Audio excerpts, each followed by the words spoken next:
কার পরিবর্তন কখন হবে, কার কথাই বদলাবে, কখন বদলাবে কেউ জানে না। জানে কে? আল্লাহ। হয়তো তার কাছে এক কথা দিলে লাগছে যে হায় আসলে আমার জীবন এমন ঘৃণ্য জীবন। ফুজাইল ইবনে ইয়াজ রাহমাতুল্লাহ আলাই, রাত্রি গভীরে উনি বড় ডাকাত সর্দার ছিলেন। তো গভীর রাতে উনি ডাকাতি করতে গেছেন। রাশিয়া সামারকান্দের বড় ডাকাত, পৃথিবীর একজন বড় বিখ্যাত ডাকাত সর্দার ছিল তিনি। তো রাত্রিবেলা যখন গভীর রাতে এক বাড়িতে ডাকাতি করতে ঢুকছে আল্লাহর কুদরতে, দরজার সামনে গিয়ে যখন দাঁড়াইছে তখন শুনতেছিল বাড়িওয়ালা ওই সময় আল্লাহর কোরআন পড়তেছে। আমার কাছে আরবি কিতাব আছে, কিতাবে লিখছে আজ-জুহাদু মিআতুন, ওই কিতাব। তো এটা বাংলা অনুবাদ হয়েছে দুনিয়া বিমুখ শতমনীষী, অসাধারণ কিতাব। তো রাহনুমা প্রকাশনী। তাই উনি দরজায় দাঁড়াইয়া শুনতেছে যে বাড়িওয়ালা ভিতর থেকে ওই ঘরের বুড়া মিয়া আল্লাহর কোরআন পড়তেছে। আলাম ইয়ানি লিল্লাযীনা আমানু আন তাখশা কুলুবুহুম লিযিকরিল্লাহ। আল্লাহ বলছেন আমার মুমিন বান্দা, আমি আল্লাহর শরণ, আমার বন্দিগি, আমার জিকির, আমার ইবাদতের জন্য তোমার মনটা নরম হওয়ার, অন্তরটা নরম হওয়ার সময় আজও কি হয়নি? আজও হয় নাই বান্দা? আর কোনদিন আমাকে সেজদা দিবা না? আর কোনদিন আমার নামাজ পড়বা না? তাহলে আর কোনদিন হালাল খাইবা না? আর কোনদিন নারী পর্দা করবা না তুমি? আল্লাহ যেন ভাবে আম করে বলে, দিনের পর দিন যে ফজরের নামাজ পড়ে না, আল্লাহ যেন তাকে ডাক দিয়ে বলে বান্দা তাহলে কি আর কোনদিন ফজরের সেজদা দিবা না? প্রতিদিন যে গালিগালাজ করে, আল্লাহ যেন বলে বান্দা তাহলে কি আর কোনদিন এই গুনাহ ছাড়বা না? এভাবেই বলে যাইবা, এভাবেই আমি আল্লাহকে কষ্ট দিবা। তো এই ডাকাত সর্দার ফুজাইল উনি তখন এই আয়াত হঠাৎ করে গভীর রাতে ওনার এই কথাইটা উনি তো বুঝছে অর্থ, ওনার কলিজার মধ্যে গভীর রাতের নিস্তব্ধ, চারিদিকে তো ঠান্ডা নীরব, এই এক আয়াত ওনার কলিজা ছিদ্র করে ফেলছে, দিলে লাগছে। উনি পিছন দিকে ফিরে এসে চলে আসছে, বালা ইয়া রব্বি কদ আনা, আর চিৎকার করে দুই হাত তুলে বলছে আয় রব, আয় মাওলা, সময় হলো, হয়েছে সময়, আমি আর এই নাফরমানির জিন্দেগি করব না, দিলাম ছাইড়া। এরপরে আমি যেটা বুঝাইছি আরেকটু রয়েছে কথা। এই ডাকাত সর্দার তিনি এত দুর্ধর্ষ ডাকাত ছিলেন যে ওই জামানায় আপনার যেই কোনো মানুষ, পথিক, মুসাফির, এমনকি বাচ্চা পর্যন্ত ওই অঞ্চলের ওনার নাম শুনলে ভয় পাইত। তো কিতাবে লিখছে যে মায়েরা তাদের বাচ্চাদেরকে দুষ্টামি করলে, গুম যাইতে না চাইলে ভয় লাগানোর জন্য বলতো এই ফুজাইল রে ডাকি, তো বাচ্চা কাঁপতে শুরু করত, মানে তাইলে বাচ্চা সোজা হয়ে যেত, চুপ হয়ে যেত, এমন ভয় পাইতো তাকে, বাচ্চারা পর্যন্ত ভয় পাইতো তার নাম শুনে। তখন তিনি চিন্তা করছে ওই ঠিক ওই সময় রাত্রে উনি পিছনের দিকে আইসা কোথায় যাবে এই মুহূর্তে, তো আল্লাহর কাছে এক ফোঁটা চোখের পানি ফেলতে ওনার মন চাইছে, তওবা করবে, মাফ চাইবে, আজকেই গুনাহ ছেড়ে দিবে। ছেড়ে তো দিলই, ডাকাতি করে না। তো লিখছে যে পার্শ্ববর্তী একটা খালি ঘর একটু দূরে, এমনি সারা বাড়ি আর কি, এটার মধ্যে মানুষ থাকার কথা না, এইখানে উনি একাকী মনে করে নিয়ত করছে যে এখানে ঢুকে আমি একটু নীরবে চোখের পানি ফেলে আল্লাহর কাছে এই রাতেই তওবা করুন। তো উনি ঢুকছে ওই ঘরে, ঢুইকা দেখে ওইখানে কিছু লোক, যারা তৎকালীন জামানায় মানুষ এক জায়গার থেকে আরেক জায়গায় সফর করার সময় রাত হয়ে যাওয়ার কারণে এইখানে আশ্রয় নিছে কিছু লোক আর কি, ওরা ওইখানে শুয়ে রয়েছে, মুসাফির, পথিক মুসাফির। তো এই মুসাফির যেগুলো শুয়ে রয়েছে, ওরা গভীর রাত কিন্তু কারো চোখে ঘুম নাই, শুয়ে আছে ঠিক চোখ খোলা।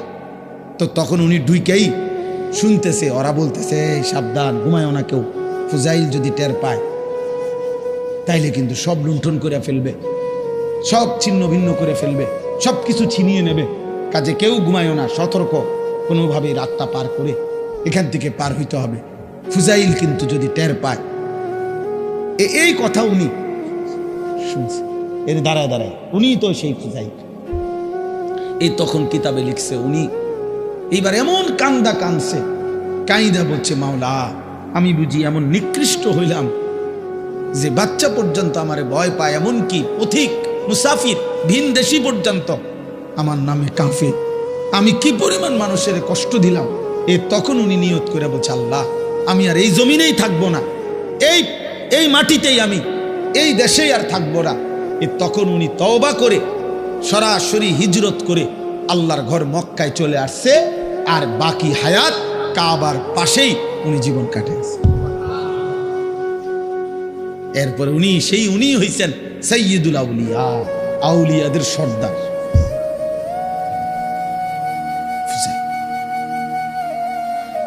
তাইলে বললাম আর কি যে কোনো কথা, কোনো এক আচরণ, কোনো এক শব্দ অনেক সময় চেঞ্জ করে ফেলে, জীবন তোলপাড় করে ফেলে, জীবন পরিবর্তন করে ফেলে।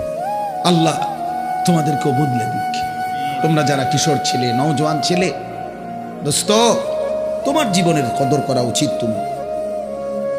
তোমার কথা কেউ মনে করবে না, তুমি নষ্ট হয়ে গেলে ধীরে ধীরে তোমার জীবন, তোমার চরিত্র, তোমার আখলাক, তোমার লজ্জাস্থান, তোমার শরীর, তোমার কোমর, তোমার যৌবন তুমি শেষ করে দিলে খোদার কসম কেউ মনে করবে। এই যে মেয়েরা ঘুরছে তোমার সামনে সামনে, যে নর্তকীরা তোমারে দেখাইছে শরীর, যে অসভ্য মোবাইলের বেহায়া নারী তোমারে শরীর দেখাইছে, তোমার জীবন শেষ করে দিছে, ওই হাইওয়ান নারী জীবনেও কোনোদিন তোমার খবর নেবে। আল্লাহ তাআলা বলতেছেন যে আমি তোমরা যাদেরকে অর্থবিত্ত, সহায় সম্পদ, টাকা পয়সা, ধন দৌলত দুনিয়াতে দিয়ে যাচ্ছি, তোমরা এটা ভেবো না। আল্লাহ বলে নাফরমান মনে মনে ভাবতেছে আল্লাহ তাও আমার উপরে রাজি, বলে আমার এটি দেখা,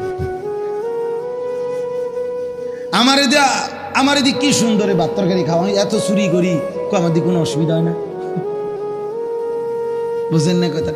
আমি এত সিটারি করি, আমার দিকে কোনো অসুবিধা, কত সর্দিও হয় না, কত ভালো মানুষ দিয়ে দেখি আজ 10 বছর বিস্তার করে রয়েছে, লড়েও লড়তেও পারে না, আমরা কি কারবারটা কি? আবু লাহাব মক্কার কাফের, নাম শুনছেন না আপনার? নবীজি সাল্লাল্লাহু আলাইহি সাল্লামের বিরোধিতাকারীদের মধ্যে সবচেয়ে বেশি বিরোধিতাকারী যে কয়েকজন, এর মধ্যে একজন আবু লাহাব। সাহাবীরা ওরে বলতো, নবীর সাহাবীরা, এই আবু লাহাব।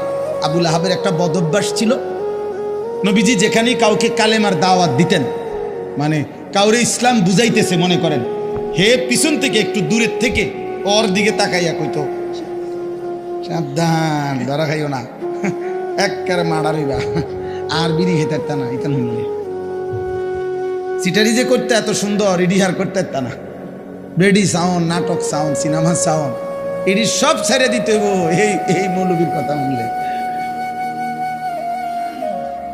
হ্যাঁ, মানে বলতো না না।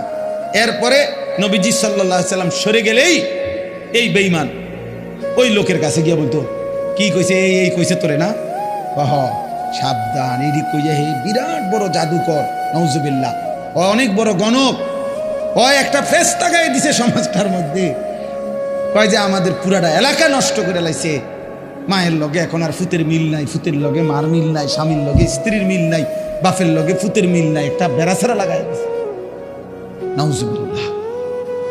এইভাবে সে বলতো। তো তাফসীরের মধ্যে আছে নবীজির বিভিন্ন সাহাবীরা ওরে বলতো, আবু লাহাব তুমি যেই বাড়াবাড়ি করতেছো আতলারও, তোমার তো আল্লাহ তাআলা এই হাত অচল করে দিতে পারে, আল্লাহ তো তোমারে ধ্বংস করে দিবে, হাত তো অচল করে দিবে, তুমি নবীর এভাবে বিরোধিতা করতেছো, সারাক্ষণ লাগে থাকো তুমি পিছে পিছে। এই তখন তাফসীরের মধ্যে আছে প্রত্যেক দিন সকালবেলা আইসা ওই লোক পরিচিত, এরা সমবয়সী না, যারা ইমানদার হয়েছে সাহাবী, ওরাও তো অনেকেই কুরাইশ বংশীয়, তো সমবয়সী, এক লগে চলুন না মানুষ, তো আইয়েই কইতো, কিরে এই যে হাত কিচ্ছু হয়েছে না, এই যে কি সুন্দর কত কইলা তো এরুম হইব এরুম হইব কিচ্ছু তো হয়েছে না। এই এত বড় হারামি আছে, হারামি দা গ্রেট, হারামির এক শেষ, ওই অহংকার করত। তো আল্লাহ তাআলা বলেন আয়াহসাবুনা আন্নামা নুমিদ্দুহুম বিহি মিন মালিন ওয়া বানিন নুসারিউ লাহুম ফিল খায়রাত। আল্লাহ বলে যাদেরকে আমি দুনিয়ায় কিছু সম্পদ এবং কিছু সন্তানাদি জিফুত নায়নাত করে দিছি, তারা ভাবতেছে আমি আল্লাহ তাআলা তাদেরকে ভালোর উপরেই রাখছি, কল্যাণের উপরেই রাখছি, খুশি আমি তাদের উপরে। তারা মনে মনে ভাবতেছে না, বাল্লা ইয়াশউরুন, আসলে তারা বুঝতেছে না যে শুধু সম্পদ, শুধু সন্তান, শুধু অর্থ, শুধু ক্ষমতা, শুধু সুস্থতা, দুনিয়াবি কোনো চাওয়া পাওয়া পূর্ণ হওয়া, এটা কোনোভাবেই আল্লাহর সন্তুষ্টির কোনো পরিচয় নয়। আল্লাহর সন্তুষ্টির পরিচয় নয়। বাঘের, সিংহের, গরুর, ছাগলের কোনোদিন সর্দিও হয় না, কাশিও হয় না, ব্যায়ামও হয় না, পেটে ব্যথাও হয় না, ডায়াবেটিসও নাই, গ্যাস্ট্রিকও নাই, কিচ্ছু নাই। তাহলে তো আল্লাহ তাআলা সবচেয়ে বেশি সন্তুষ্ট জানোয়ারের উপর, নাকি? কথা বলে না কেন? তাহলে এইটা নেই, পেটে অসুখ, মাথা ব্যথা নাই, ভাত খাইতে আসি, ঘুম যাইতে আসি, এটাই যদি প্রমাণ করে আল্লাহ সন্তুষ্টি, তাহলে তো জন্তু জানোয়ারের এগুলো আরো বেশি পূরণ হচ্ছে। হ্যাঁ, কোনো হাসপাতাল নাই, চিকিৎসা এত বেশি কিছু নাই, অতএব এটা না। আল্লাহ বলছে বল্লা ইয়াশউরুন, না না, নাফরমান বান্দা বুঝতেছে না, ও বুঝতেছে না।